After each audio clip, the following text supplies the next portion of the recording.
Bonjour à tous, j'espère que vous allez très bien. Moi ça va super. Aujourd'hui au programme du Holger Rune, du Arthur Fils, évidemment l'après Laver Cup, qu'est-ce que ça donne, et on va faire un petit tour aussi des premiers matchs qui se sont déroulés aux ATP 500 de Tokyo et de Pékin. Alors bouge pas, ça commence tout de suite.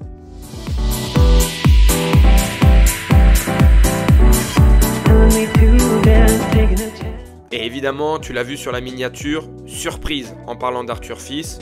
On n'est peut-être pas d'accord. Est-ce que c'est une surprise? Déjà, on va essayer d'en parler un petit peu plus en détail dans cette vidéo. Déjà, ce qu'il faut noter, c'est qu'Arthur Fils vient d'éliminer la tête de série numéro 1 au Japon. Donc on pourrait croire qu'il s'est ouvert le tableau. On va voir qu'après, c'est pas si simple que ça, effectivement. Mais ce qu'il faut noter dans cette victoire, c'est que c'est sa 5e en 11 matchs face à un membre du top 10. Voilà, c'est Dico du Sport qui nous le dit. J'en profite à chaque fois que je fais une vidéo, que je m'inspire de comptes comme ça sur Twitter pour vous dire qu'ils font de l'excellent travail. Donc n'hésitez pas à aller voir, vraiment, c'est super. Merci à eux. Un ATP 500 à Hambourg pour Arthur Fils. 8e de finale à Wimbledon. 24e mondial pour l'instant, peut-être mieux en fin de saison. Mais ce qu'il faut noter, moi j'adore cette stat. 5 victoires en 11 matchs face à des membres du top 10. Pourquoi? Parce que c'est face à des joueurs différents. On a du Ruud, du Tsitsipas, du Hurkacz, du Zverev et du Tyler Fritz. Donc c'est 5 joueurs différents. C'est pas comme s'il avait un bon match-up contre un seul joueur. Non, pas du tout. Et ce qui est hyper intéressant là-dedans, c'est que c'est sur des surfaces différentes. On a Hambourg sur terre battue. On a Anvers en dur indoor, on a Wimbledon évidemment sur gazon, on a Hambourg encore une fois sur terre battue et on a Fritz sur dur outdoor. Globalement, Arthur Fils est un joueur très complet. Voilà. Une fois qu'on a dit ça, maintenant on constate que sa saison, effectivement, elle est peut-être pas comme on l'attendait, elle est bonne sa saison. Il est très jeune, on va le voir après, mais sa saison, ça reste quand même, on est en 2024, pas en 2023, c'est du 32-23. Voilà, donc globalement, c'est pas excellent. Mais ce qu'il faut noter avec Arthur Fils, c'est qu'il est capable de faire des très gros coups, comme de passer complètement à côté. Et ça, c'est assez révélateur encore peut-être de son jeune âge, de son jeu. Moi, je trouve que c'est vraiment par rapport à son style de jeu, que pour l'instant, il a du mal à gagner un match en jouant mal. Et je mets des guillemets, évidemment. Mais Arthur Fils, aujourd'hui, j'en ai déjà parlé dans les précédentes vidéos, il a ce besoin de faire des très beaux coups pour gagner le point. Il a besoin de marcher sur son adversaire, de faire beaucoup de coups gagnants. En tout cas, c'est l'impression que j'ai, c'est l'impression qu'il me donne. Peut-être que je me trompe, peut-être que vous n'êtes pas d'accord avec moi quand vous regardez cette vidéo. Mais si on regarde un petit peu ses highlights en 2024, il a ce coup d'éclat à Hambourg qui est exceptionnel, hein. ATP 500, il va battre Zverev en finale. Très beau niveau de jeu. On a Auckland et Hong Kong en début de saison. Et puis, en fait, il faut voir qu'en ATP 500, c'est là où il a ses meilleurs résultats, mine de rien. Barcelone, Halle, Hambourg, alors qu'on est sur des tableaux très denses, très compacts. On l'a dit que les ATP 500 aujourd'hui, c'est du très haut niveau. Donc ça, c'est très encourageant de la part d'Arthur Fils. On a ce challenger qui est remporté. Mais à contrario, on a aussi beaucoup de défaites au premier et deuxième tour. On va les compter. 1, 2, 3, 4, 5, 6, 7, 8, 9, 10, 11, 12, 13, 14 tournois où il ne va pas au-delà du deuxième tour. Donc voilà, on voit qu'on est vraiment sur du tout ou sur du rien. Après, il est encore extrêmement jeune, il est 24e mondial. Si on compare avec les joueurs de son âge, en fait, il est largement en avance sur la majorité. Il y a Carlos Alcaraz, ça sert à rien de comparer avec ce genre de joueurs, ils sont faits différemment. Et puis après, on a du Holger Rune, du Ben Shelton, du Arthur Fils. Franchement, on va s'attarder après sur Holger Rune, c'est pas non plus hyper rassurant. Ben Shelton qui fait sa saison, c'est plutôt propre. Et ensuite, on a Arthur Fils. Donc en fait, ce qu'on doit attendre d'Arthur Fils sur cette fin de saison, c'est évidemment de passer ses premiers, deuxièmes tours un petit peu plus fréquemment. Et puis que sur la saison 2025, on n'ait pas des coups d'éclat avec les montagnes russes, mais qu'on ait un niveau moyen qui soit suffisamment haut pour aller, j'ai envie de dire, en deuxième semaine de Grand Chelem en règle générale, et puis d'aller au moins au troisième tour, surtout qu'il est souvent tête de série dans les tournois. Donc voilà, il faut qu'on arrive à quand même se rassurer et se dire tout va bien. Il y a pas de, tout le monde ne peut pas être Carlos Alcaraz. Arthur Fils fait quand même une bonne saison dans l'ensemble, et si on n'arrive pas à le voir, il suffit juste de regarder son classement.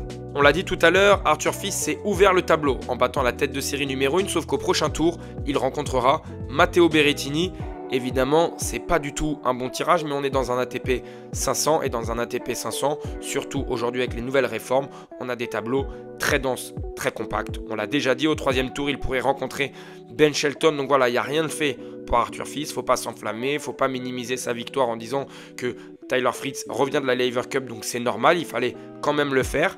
Maintenant, on va suivre l'avancée dans ce tableau. Berrettini au prochain tour, potentiellement Ben Shelton au 3e. On va voir s'il est capable de surfer sur sa dynamique. On va maintenant parler d'Holger Rune. Holger Rune, on le sait, c'est compliqué. Après le départ de Mouratoglou, Holger Rune prend un nouveau coach, mais pas pour longtemps, seulement pour la tournée asiatique. On va regarder ça ensemble. Holger Rune n'en finit plus d'empiler les coachs ces 2 dernières années. Lars Christensen, Patrick Mouratoglou à 2 reprises, Boris Becker ou encore Séverin Luthi, franchement que des beaux noms. Et là, il est entraîné par son compatriote Kenneth Carlsen, mais qui est apparemment en vacances. Donc Holger Rune s'est dit, je vais embaucher un nouveau spécialiste, mais cette fois de façon temporaire, seulement pour la tournée asiatique. Pourquoi pas, en tout cas ça montre l'instabilité du garçon, vraiment c'est assez compliqué, j'ai l'impression en ce moment pour lui. Il jouait aujourd'hui face à Tabilo, il a remporté son match. Maintenant, on va quand même remettre dans le contexte, Tabilo il était à la Laver Cup cette semaine, on va voir que pour ceux qui étaient à la Laver Cup c'est compliqué, mais j'ai envie de dire un petit peu plus pour Tabilo en fait, parce que Tabilo, regardez bien, ses derniers matchs, c'est 1, 2, 3, 4, 5, 6, 7, 8 défaites, enfin sans Holger Rune, donc 7 défaites avant de rencontrer le Danois. Donc voilà, Holger Rune, c'est pas une défaite qui va vraiment le rassurer. Ça fait toujours du bien de gagner un match, on va pas se mentir. Mais bon, dans quelles circonstances? On sait que le tournoi d'avant à Hangzhou, il a perdu contre Uchiyama, un joueur qui est classé au-delà de la 150e place mondiale. Au prochain tour, il va jouer Nishioka, un local qui vient de battre Félix Auger-Aliassime. Alors Nishioka, il était pris de crampes à la fin de son match, donc peut-être que c'est une opportunité pour Rune d'aller au 3e tour, et on verrait qu'ensuite ce serait Nishikori, Rude ou Thompson, donc il y a une possibilité de bien faire. En tout cas, c'est pas parce qu'il va passer 2 ou 3 tours qui va me rassurer, parce que clairement, on va regarder plus en détail, sa saison, elle est franchement pas très bonne. 34 victoires, 19 défaites. Alors évidemment, quand je compare à Arthur Fils avant, où j'ai été très tendre, très gentil, alors qu'il avait quand même un moins bon ratio, là on est au-delà des 60% de victoires sur la saison, c'est qu'en fait Holger Rune, il a déjà remporté un Master 1000. On avait un petit peu plus d'attente autour d'Holger Rune que d'Arthur Fils, mais on se rend compte que pour l'instant, en fait, les courbes, elles sont un peu en train de se croiser, et les attentes, je suis un petit peu en train de les mettre au même niveau plus ça avance. Donc si on regarde bien, lui, c'est quand même plus compact. Il ne fait pas énormément de premiers tours, mais on va dire qu'il n'arrive pas à briser ce standard d'aller remporter un titre. En fait, aujourd'hui, il y a encore 2 ans, on le mettait au même niveau, entre guillemets, que Carlos Alcaraz et Yannick Sinner. Aujourd'hui, en 2024, c'est même pas un titre. Son meilleur résultat, bon, il y a la finale à Brisbane, mais c'est surtout cette demi-finale à Cincinnati où il hérite quand même d'un tableau très favorable. Après, il faut y aller. Mais bon, voilà, c'est quand même une saison très décevante pour le Danois. Et il le dit lui-même, hein, il n'est pas satisfait de son classement. Mais bon, c'est la vie, il faut parfois tomber pour mieux se relever. Et il nous dit ici aussi que la partie de saison où il a très bien joué, il espère pouvoir travailler donc à partir de cette fin de saison pour commencer 2025 de la meilleure des manières. C'est tout ce qu'on peut lui souhaiter. Parler de la Laver Cup juste avant, et bien évidemment, on voit que dans les joueurs de la Team World, Fritz, Tiafoe, Tabilo, éliminé au premier tour. Ben Shelton s'en sort au fin fond du 3e set, et on va reparler de Ben Shelton à la fin de cette vidéo parce qu'il y a 3 petites choses qui ont été intéressantes aujourd'hui, dont une stat avec Ben Shelton. Je ne vous en dis pas plus pour l'instant. Il y en a qui n'ont pas joué, Alcaraz, Medvedev, Rude ou Cerundolo, eux n'ont pas encore joué. Et dans la Team Europe, on a Zverev qui fait forfait, apparemment pneumonie. Ça allait très bien la Laver Cup. Dimitrov forfait aussi, et Tsitsipas perd au premier tour. Je me suis fait un corps à voir avec Tsitsipas. Franchement, je ne sais plus quoi dire. Je vais laisser du temps parce que c'est un joueur quand même. J'apprécie son jeu, j'apprécie énormément son tennis, sauf que là, c'est plus du tout en place. Je me suis fait berner par son match à la Laver Cup, et là, il perd au premier tour. Enfin, voilà, j'ai plus trop les mots, je ne saurais pas trop l'expliquer.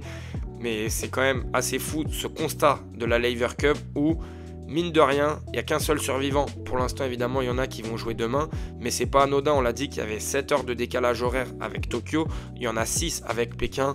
À un moment, les organismes peuvent pas suivre comme ça, c'est pas possible. Bref, aujourd'hui, 3 faits marquants, 3 choses qui sont assez intéressantes et peut-être que vous avez envie de savoir. Il y a eu le match le plus long de l'année en WTA, 4h15 de combat entre l'Espagnol Sorribes Tormo et la Chinoise Gao Xinwu. Alors, Sorribes Tormo, il faut savoir que c'est pas la première fois qu'elle fait des marathons.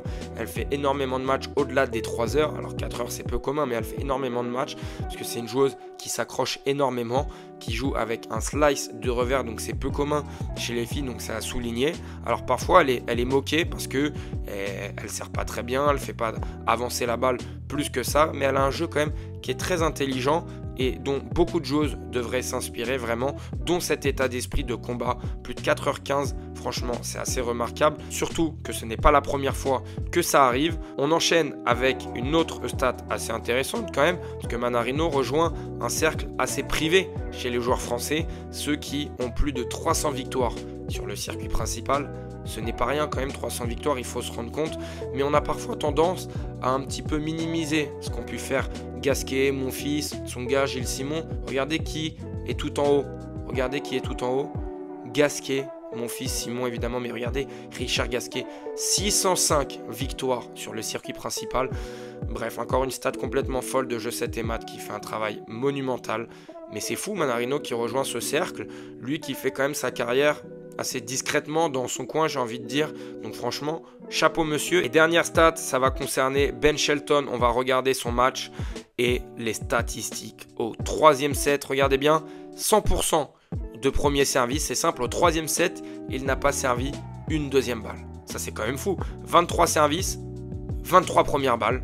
Évidemment, un très haut pourcentage, surtout qu'en face Opelka n'est pas le meilleur relanceur. Mais il faut savoir qu'à Tokyo, il y a un énorme taux d'humidité. C'est extrêmement dur de jouer dans ces conditions. Ils ont eu un match très compliqué. J'étais devant mon écran. Et franchement, c'est une stat assez folle. On peut retrouver ce genre de stat, entre guillemets, dans un premier set. C'est plus commun, j'ai envie de dire. Mais au 3e set, comme ça, après il y avait eu combien de temps de jeu? Il y avait eu plus d'1 heure de jeu environ. Être capable, sur 45 minutes, de remettre encore du jus pour faire 100% de première balle, bah franchement j'ai trouvé ça hyper fou. Bref, avant de se quitter, on va parler des matchs de demain. Regardez bien le programme, c'est assez fou quand même. On dit souvent qu'en France on est chauvin. Bah, regardez les Chinois sur le court central, ils ont mis en journée le match 100% chinois, but contre Sang. Logique, j'ai envie de dire. Après on a une joueuse chinoise, on a Pegula et le soir on a encore le chinois Zhang. Et donc ça veut dire quoi? Ça veut dire que sur le court Lotus, on a Monfils Medvedev, on a Alcaraz, on a Osaka et on a Rublev. Donc voilà, donc on est toujours en train de se dire oui les Français, on est chauvin à mettre les Français sur le court central à Roland ou à Bercy, peu importe. Mais en tout cas, il n'y a pas que chez nous que ça se passe comme ça, donc moi je trouve ça vraiment cool pour le public. Il y a énormément de joueurs locaux qui vont jouer sur le court central, je trouve que c'est une bonne chose. Puis demain on va voir si les joueurs qui étaient à la Laver Cup vont réussir à inverser la tendance ou s'il y a une vraie mode de se dire la Laver Cup en fait à ce moment-là ça plombe dans le calendrier. Moi j'ai hâte de voir le match clairement de Medvedev face à Gaël Monfils et voir comment Alcaraz va appréhender parce que c'est une surface très rapide avec beaucoup d'humidité, il fait très chaud face à notre Français Péricard qui va envoyer des bombes au service. On va voir ce que ça donne. Bref, on arrive à la fin de cette vidéo. Comme d'habitude, si tu as aimé, tu peux mettre un like, tu peux mettre un petit commentaire, tu peux t'abonner si ce n'est pas déjà fait. Nous, on se retrouve très vite dans l'avancée de ces deux tableaux parce qu'il y a énormément de matchs intéressants. Il va y avoir forcément quelques surprises. Puis on a nos Français aussi à suivre. Donc, ne bougez pas, mettez la cloche et on se retrouve très vite.